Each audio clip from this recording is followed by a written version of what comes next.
Donc moi, on m'a demandé donc de vous parler finalement du dépistage cardiovasculaire chez le sportif. Donc je vais vous expliquer un petit peu pourquoi on se pose cette question. Alors ça sera peut-être un peu redondant avec ce qui va vous être apporté sur la mort subite dans la fin de l'après-midi, mais j'ai fait assez bref pour qu'il n'y ait peut-être pas trop de redondance. Donc savoir pourquoi on dépiste, qu'est-ce qu'on va rechercher, et ensuite comment on va rechercher les différentes pathologies qui peuvent nous intéresser. Donc la première chose, c'est avant de discuter de tout ça, il faut quand même bien situer les choses. La première chose, c'est de dire qu'une activité physique et une activité sportive, c'est quelque chose qui est bénéfique pour la santé. Et même si ensuite on va parler de choses qui fâchent et de choses qui peuvent survenir lors de la pratique sportive, il faut bien garder en tête que l'inactivité est plus à risque d'accident toute cause, de cause cardiovasculaire donc non cardiovasculaire en bleu ou cardiovasculaire en jaune, et que quand vous passez de quelqu'un qui est inactif à quelqu'un qui a une activité occasionnelle, vous allez diminuer votre risque d'événement. Cependant, qu'est-ce qu'on peut vous dire aussi, c'est que si vous prenez des gens jeunes, donc des gens qui n'ont pas tout de suite le bénéfice de leur pratique sportive en termes d'accidents cardiologiques ou en termes de mortalité, vous allez avoir un sur-risque d'accident cardiaque de x3 entre des athlètes en noir, donc qui ont plus de risques de faire une mort subite, donc c'est rapporté à 100 000 personnes année, ils ont un peu plus de risque d'avoir un événement cardiovasculaire que des gens qui ne font pas du tout d'activité sportive. Et on n'a pas du tout ces mêmes chiffres en ce qui concerne les événements non cardiovasculaires. Donc clairement, pendant la pratique sportive, vous pouvez être exposé à présenter un événement, donc ce dont on parle, c'est de la mort subite. Alors, est-ce que c'est un phénomène fréquent? La réponse, elle est non. Ce n'est pas quelque chose de fréquent, pardon. Est-ce que ça va bien vouloir s'afficher? Voilà. Donc non, ce n'est pas fréquent. Ça, c'est une première étude qui a été faite par une équipe parisienne. Donc, c'est des données qui représentent bien ce qui se passe en France. Vous voyez que l'incidence de mort subite en lien avec la pratique sportive, elle est très faible. C'est 4,6 cas par million de sujets et par an. Donc, ce n'est pas un problème de santé publique. La même chose sur une étude d'Amérique du Nord où vous voyez 75 événements de mort subite pour 18 millions de sujets année. Donc, vraiment quelque chose de rare. Et pour enfoncer le clou, ça c'est une étude, alors je ne sais pas si ça s'affiche en grand chez vous ou pas, moi c'est un petit peu petit, mais sur cette étude où ils avaient regardé ce qui se passait dans 500 000 participants dans des courses parisiennes, il y a eu 13 événements sur plus de 500 000 sujets, donc ça fait vraiment quelque chose de rare. Alors cependant, on a envie quand même que cette rareté n'arrive jamais. Donc pour essayer de diminuer le risque d'accident, la première chose à faire, c'est déjà de savoir un petit peu à quoi sont liés ces accidents. Le premier élément, c'est de dire quoi? C'est que ça c'est une étude américaine toute récente, 2023. Ils ont regardé de quoi décédaient les jeunes athlètes universitaires. Vous voyez que la première cause, c'est les accidents, 50% des décès. Et ensuite, vous voyez que la deuxième cause, c'est finalement les maladies cardiaques, ça vient presque côte-côte avec les suicides et avec les homicides. Donc en termes de maladies, c'est essentiellement des maladies d'origine cardiovasculaire. Et une autre étude qui est plus ancienne, qui date d'à peu près 20 ans, c'est pareil. Ce qui est en rouge, c'est tout ce qui n'était pas lié au cœur, et toutes les autres causes retrouvées là, c'était des problèmes d'origine cardiologique.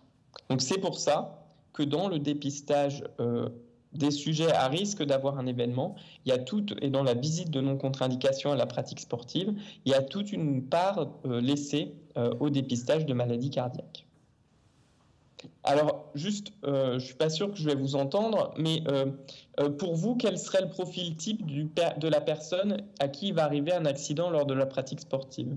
Avant de vous donner la réponse, est-ce que vous pourriez me dire un peu... alors, je ne sais pas si c'est en visio, ça se prête beaucoup, mais je pense que je peux vous entendre quand même, non?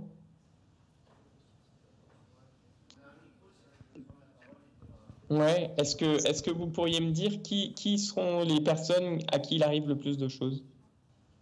Hommes, femmes, jeunes, moins jeunes, sportifs professionnels, loisirs.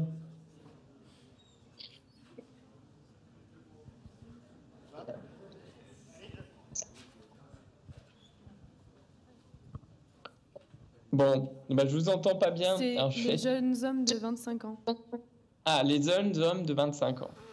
Tout le monde est d'accord?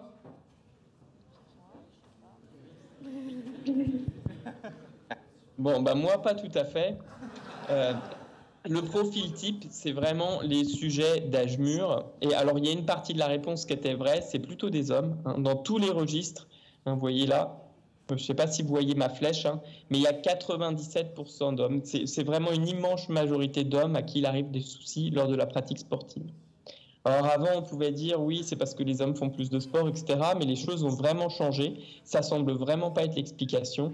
Pour le moment, on ne sait pas très bien l'expliquer, mais il y a vraiment une prédominance forte des hommes dans les sujets à qui il arrive quelque chose. Et le deuxième élément important, c'est plutôt en fait des gens d'âge plutôt mûr, on va dire.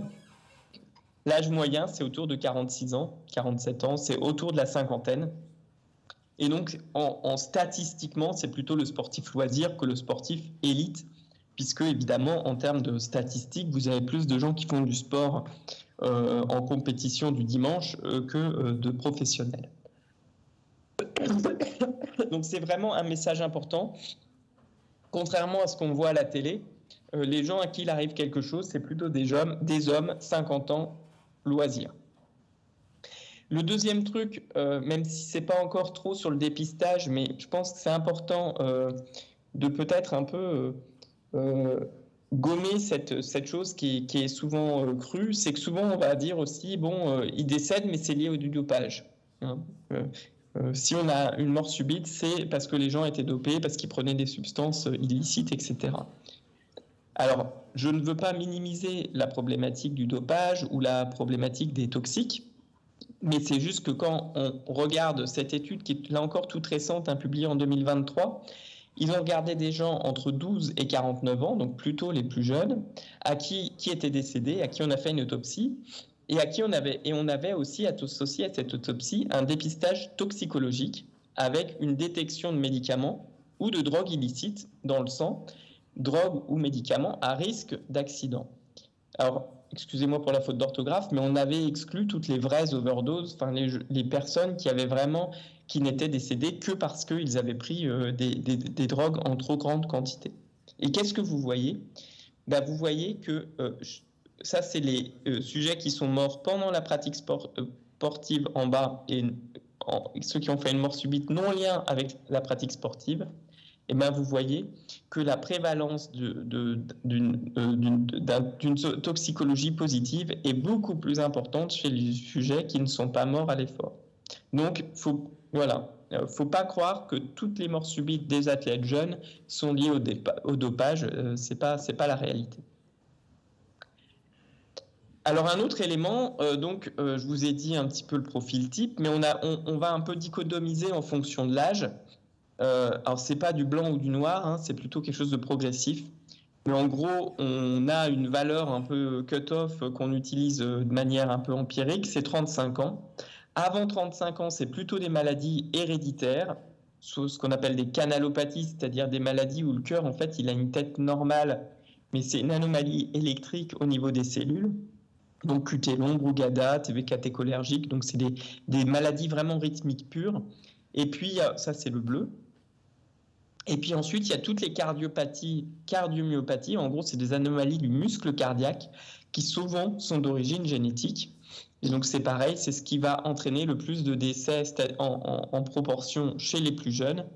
Et puis après, c'est au-delà d'un certain âge, ce qui prend vraiment le relais, ce qui est vraiment la cause, la principale, c'est les anomalies des coronaires, enfin la coronaropathie, c'est-à-dire les artères qui se sont encrassées du fait des facteurs de risque cardiovasculaires, hein, avec le tabac, la sédentarité, le cholestérol, etc. Et on va voir un peu comment ça se dépiste. Pourquoi ça ne marche pas? Voilà. Donc pour les canalopathies, vous verrez que c'est l'électrocardiogramme qui peut faire le diagnostic. Pour les cardiomyopathies, c'est l'électrocardiogramme et les techniques d'imagerie que ce soit l'échographie ou l'IRM.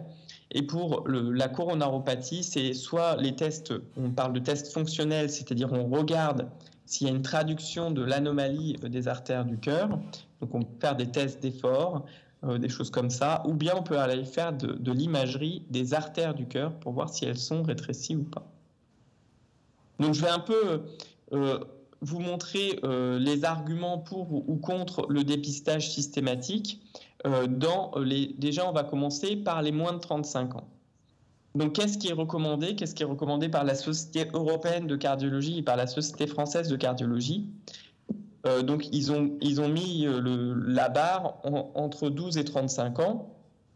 Et donc, pour cette période-là, qu'est-ce qu'ils disent? Ils disent évidemment qu'il faut discuter avec le sportif. Il faut... Et les choses qu'il faut regarder, c'est quoi? C'est est-ce qu'il y a des symptômes? Ça, c'est vraiment important. Est-ce que le sujet se plaint de quelque chose?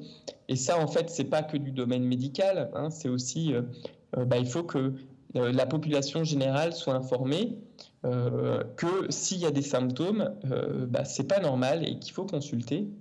Et les symptômes cardiologiques les plus habituels, c'est quoi? C'est les pertes de connaissance, qu'elles soient au repos ou à l'effort, le cœur qui s'emballe, qui bat vite de manière inappropriée et non adaptée à l'effort.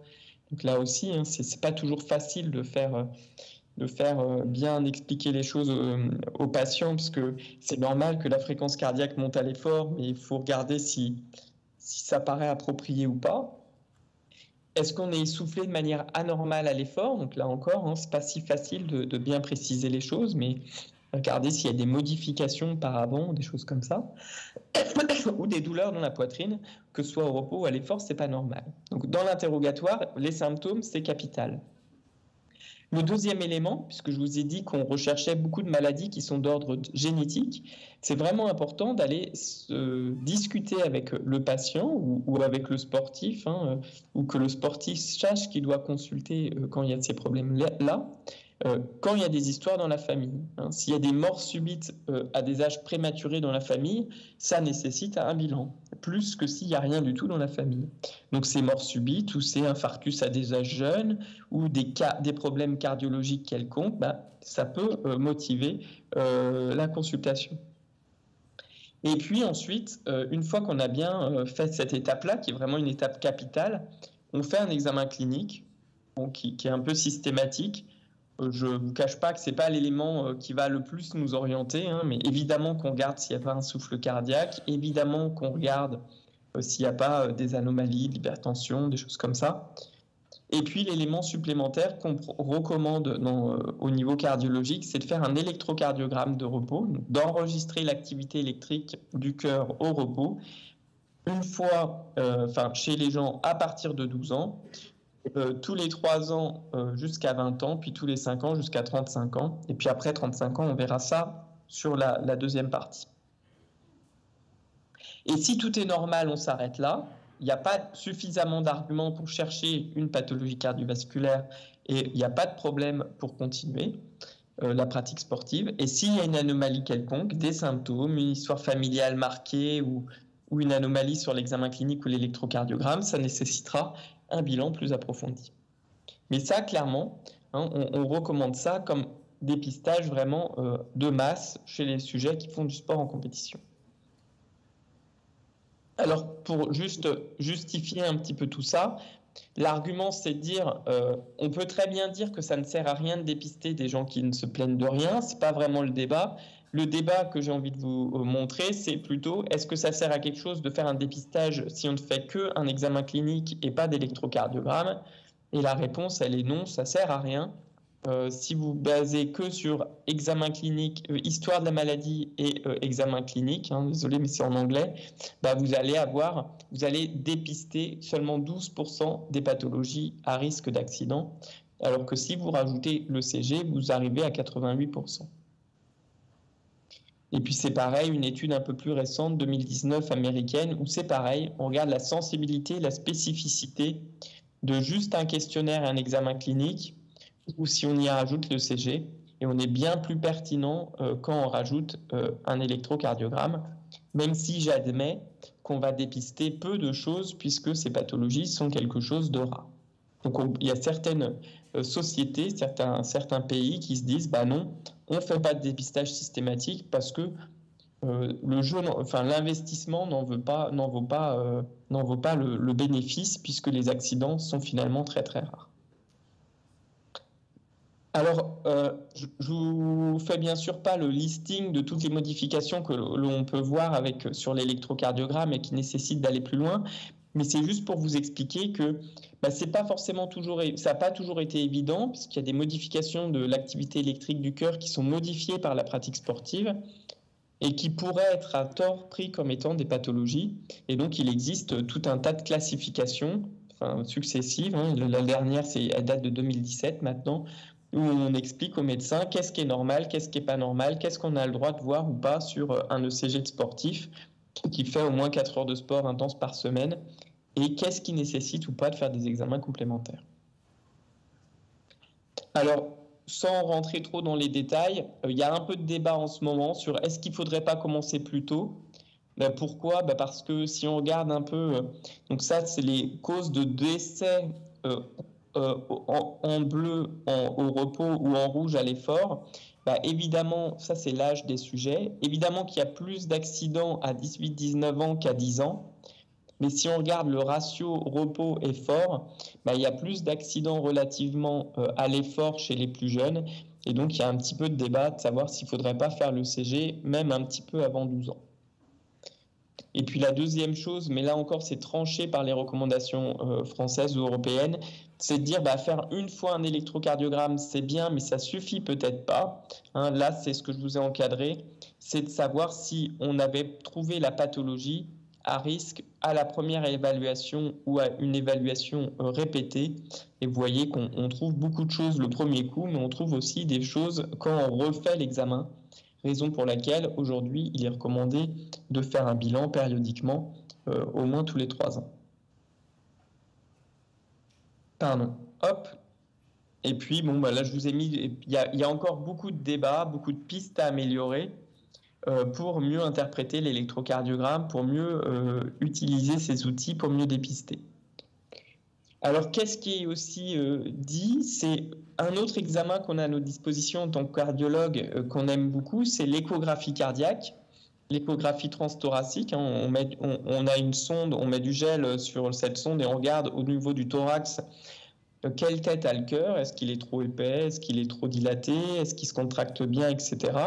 Et c'est évidemment c'est un outil très performant qui nous donne plus d'informations en fait dans notre pratique générale, qui donne des informations, on va dire, complémentaires à l'électrocardiogramme. Et donc une des questions qui s'est posée, c'est est-ce qu'il faut faire une échographie à tout le monde ? Alors la problématique de l'échographie, c'est que si on prend les coûts français qui ne sont pas forcément les coûts européens, un électrocardiogramme, c'est une quinzaine d'euros. Si on coupe ça à une consultation, ça fait quoi ? Ça fait 45 €. Et tous les médecins peuvent faire les médecins du sport, les médecins généralistes sont dans leur grande majorité capables de faire un électrocardiogramme. Et donc, on a possibilité de faire cet examen. Pour l'échographie, c'est tout de suite plus coûteux. Ça coûte plutôt presque une petite centaine d'euros. Et évidemment, ça voudrait dire que tout le monde passe chez le cardiologue, ce qui est quand même une problématique supplémentaire. Donc, il y a eu une étude qui a été faite. Alors, on avait participé en France, mais les coûts ne sont pas forcément les coûts français, puisque si vous regardez un ECG, là, c'est 72 $. Une écho, c'est 400 $, donc c'est 4 fois plus cher que ce qu'on paierait en France. Et vous voyez que si on faisait une écho à tous les gens qui avaient été dépistés, donc là c'était plus de 1600 personnes, on arriverait à des coûts de 800 000 $. Et si on fait que des échos ciblés là où on a eu des bizarreries, on peut diminuer les coûts de plus de moitié. Et donc, ça semble pas forcément pertinent de faire ça semble clairement, avec les données d'aujourd'hui, pas pertinent de faire une échographie à tout le monde parce que ça coûterait trop cher pour le bénéfice. Alors, c'est une problématique, on est toujours un petit peu obligé de parler des coûts de santé en médecine maintenant. Alors, l'autre élément, c'est comment peut-on dépister une maladie des coronaires, puisque je vous ai dit que donc pour le CG, c'est plutôt 12-35 ans, on dépiste surtout les jeunes avec ça. Est-ce qu'on peut dépister une maladie des coronaires avec un ECG de repos? Oui, mais seulement quand on a déjà fait un gros infarctus. On n'est pas capable de dépister les artères déjà un peu rétrécies. Alors, comment est-ce qu'on peut faire pour dépister cette maladie? La première chose, c'est là encore en discutant avec le patient, en regardant est-ce qu'il a des symptômes ou pas, et en bien éduquant la population par des campagnes de grand public pour qu'ils sachent à quel moment il faut consulter. Le deuxième élément, c'est de stratifier leurs facteurs de risque cardiovasculaire. Et donc là encore, il faut que la population générale soit éduquée. Savoir que fumer, c'est pas bon, qu'être sédentaire, c'est pas bon, qu'avoir trop de cholestérol, c'est un problème. Et pareil pour les antécédents familiaux. Et ensuite, on ne fera pas forcément d'examen plus poussé si vous n'avez pas du tout de facteurs de risque cardiovasculaire. Mais quand il y en a, quand il y a des facteurs de risque cardiovasculaire, une des questions qui peut se poser, c'est celle de réaliser un test d'effort. Donc, je vous ai mis différentes recommandations européennes. Il reste une place pour le test d'effort, un petit peu plus développé chez les patients qui font une pratique sportive intense. Et alors, à qui on va le proposer? Surtout chez les patients qui ont des symptômes, ceux qui sont à haut risque cardiovasculaire du fait de beaucoup de facteurs de risque de maladies cardiovasculaires, les sédentaires qui souhaitent faire une activité physique intense et qui jusqu'à présent essaient sédentaires, surtout s'ils ont un petit peu ces choses-là. Et puis on peut aussi, c'est un peu hors sujet, le test d'effort, c'est un bon outil pour prescrire de l'activité physique quand vous avez une pathologie quelconque qui vous limite. Alors, comme je pense que j'arrive à peu près au bout de mon temps de parole, il y a d'autres examens qu'on peut faire. On peut maintenant faire des imageries des coronaires, regarder si elles sont calcifiées ou pas.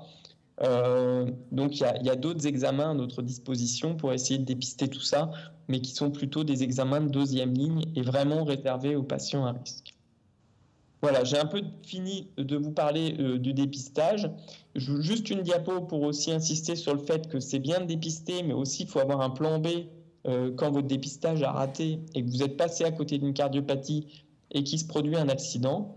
Là, c'est encore une étude de nos collègues de Paris. Qu'est-ce qu'ils nous ont montré? Ils nous ont montré que sur une période allant de 2008, c'est un petit peu trop petit pour moi, je crois que c'est 2005-2018, ils n'ont pas vu de différence en termes de survenue d'accidents de type arrêt cardiaque pendant la pratique sportive. Par contre, qu'est-ce qu'ils ont vu? Que les gens survivaient plus parce qu'il y a eu beaucoup plus de réanimation par du massage cardiaque et beaucoup plus d'utilisation du défibrillateur. Et donc là, c'est les courbes sur les différentes périodes de temps, donc la plus éloignée et la plus récente. Et en noir, c'est la survie à la sortie de l'hôpital. Et cette survie est passée d'une vingtaine de pourcents à plus de 70%, ou à peu près 70%. Pourquoi? Parce que les gens ont été pris en charge plus vite, pas par les professionnels de santé, mais bien par les gens qui étaient autour. Le témoin qui a fait un massage cardiaque, le témoin qui allait chercher un défibrillateur et qui l'a utilisé. Voilà, en conclusion, pour le dépistage, il y a des choses à l'échelon du médecin, mais il y a surtout une grosse nécessité de bien éduquer le public. Et donc ça peut aussi passer par vous. Et puis vous aussi, en tant que personne, c'est bien que vous soyez bien au courant des différents symptômes qui peuvent faire suspecter une pathologie cardiaque, que vous soyez bien au fait de quels sont les facteurs de risque cardiovasculaire qui peuvent exposer à une maladie. Et puis ensuite, pour le dépistage, donc on interroge les gens, on discute avec eux, on fait un examen clinique, un électrocardiogramme chez les jeunes, et chez les moins jeunes, au-delà de 35 ans, mais je pense que c'est évidemment pour des âges plus âgés qu'on commence à se poser vraiment des questions, on regarde un peu le risque de maladie coronarienne et on peut éventuellement faire des tests pour les dépister. Voilà, pour finir, je vous mets les 10 règles d'or du Club des cardiologues du sport. C'est une affiche que vous pouvez consulter facilement sur Internet, avec beaucoup de choses sur les symptômes, sur comment pratiquer une activité physique en toute sécurité. Voilà, alors je ne sais pas si vous avez des questions, mais en tout cas, je serais ravi de répondre à vos questions si on a encore un peu de temps.